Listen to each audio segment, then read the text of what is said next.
नहमदुहु व नसल्ली अला रसूलिहिल करीम। बच्चों का ज़िद्दी होना आजकल हमारे मुआशरे के अंदर एक आम सा रवैया शुमार किया जाता है, लेकिन अगर इसे इस्लामी नुक्ते नज़र से देखा जाए तो कुरान ने बच्चों की फितरत को जिक्र फरमाया है। कुरान मजीद फुरक़ान हमीद सूरत अन-नहल की आयत नंबर 78 में हक़ तआला शान शाह फरमाते हैं, अल्लाहु अख़रजकुम मिन बुतूनि उम्महातिकुम। अल्लाह तबारक व तआला ने तुम्हें तुम्हारी माओं के पेटों से पैदा किया। ला तालमून शैआ, तुम कुछ भी नहीं जानते थे।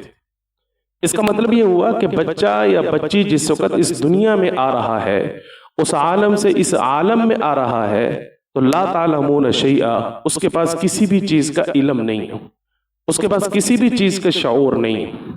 हाँ, किसी भी चीज को सीखने की सलाहियत हक़ तआला शानहू ने उसके अंदर रखी है। इसका मतलब ये हुआ कि अगर बच्चा जिद्दी हो रहा है तो दर हकीकत हक़ तआला शानहू उसको जिद्दी बनाकर नहीं भेज रहे, वो बाहर के माहौल से असर ले रहा है। लिहाजा इसकी सबसे बड़ी जो वजह है, जो किताबों के अंदर लिखी हुई है, आप अगर गौर फिक्र करें तो आज हमारे मुआशरे के अंदर वही वजूहात बच्चे को जिद्दी बनाने के अंदर मारूफ और मशहूर है और हमारे घरों के अंदर पाई जाती हैं। तो इन वजूहात को जहन में रखिए और आज ही अगर किसी के घर के अंदर ऐसी सूरत हाल है तो उसको ख़त्म करने की कोशिश करें। बच्चा जिद्दी क्यों होता है, उसकी सबसे बड़ी जो वजह है वो ये है कि वालिद या वालिदा दो में से या दोनों जिस वक्त अपनी औलाद को मुसलसल तनकीद का और तानो तशनी का निशाना बना रहे होते हैं, तो ऐसी सूरत में बच्चा या बच्ची या औलाद जो है वो जिद्दी हो जाती है। और दूसरी वजह यह है कि जिस वक्त हम अपनी औलाद को दूसरों की औलादों से कंपेयर कर रहे होते हैं तो बच्चों के अंदर जिद, हसद और एतमाद वाली जो सिफत है वो ख़त्म हो जाती है। और तीसरी सबसे बड़ी जो वजह है वो ये है कि वालिदैन या तो अपनी औलाद को हद से ज़्यादा सख्ती उनके ऊपर करते हैं या हद से ज़्यादा उनके ऊपर नरमी करते हैं। जब वालिदैन अपनी औलाद के साथ हद से ज्यादा नरमी या हद से ज्यादा सख्ती वाला मामला करेंगे तो बच्चा जो है जिद्दी हो जाएगा जब उसकी ख्वाहिश पूरी नहीं हो।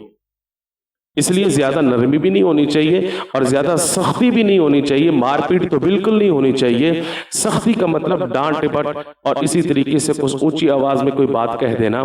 ज्यादा सख्ती भी ना हो, ज्यादा नरमी भी ना हो, बल्कि एतदाल के साथ हम अपनी औलाद की सही तौर पर तरबियत करें और उनको सही रास्ते पर गामजन करने की कोशिश कर रहे हो। बच्चा जिद करता क्यों है? बच्चा जिद इसलिए करता है, या तो वो अपनी ख्वाहिश को पूरा करवाना चाहता है कि मेरा फलानी चीज को दिल चाह रहा है, फलानी जगह जाने को दिल कर रहा है, फलानी चीज पहनने को दिल कर रहा है। वो अपनी ख्वाहिश को, अपनी तमन्ना को, अपनी आरज़ू को पूरा करने की कोशिश करवा रहा होता है। यही है कि वो ये समझता है कि वालिद या वालिदा दो में से कोई एक या दोनों मेरी तरफ तवज्जो नहीं करते इतनी, तो वो अपने वालिदैन की तवज्जो को दर हकीकत हासिल करवाना चाहता है, वो तवज्जो को हासिल करना चाहता है। यही है कि वो घर के अंदर अपनी अहमियत को, अपनी शनाख्त को, अपनी हैसियत को मनवाना चाहता है, और ये चीज भी अदम तवज्जो से उसके अंदर पैदा हुई कि वो एहसास कमतरी का शिकार हो गया। इस वजह से बच्चा जिद करता है। तो ये सारी चीजें हैं। और सबसे पहली चीज जो मैंने आपके सामने जिक्र की वो ये है कि कुरान कहता है ला तालमून शैया, हमने बच्चे या बच्ची को जिद्दी बनाकर नहीं भेजा।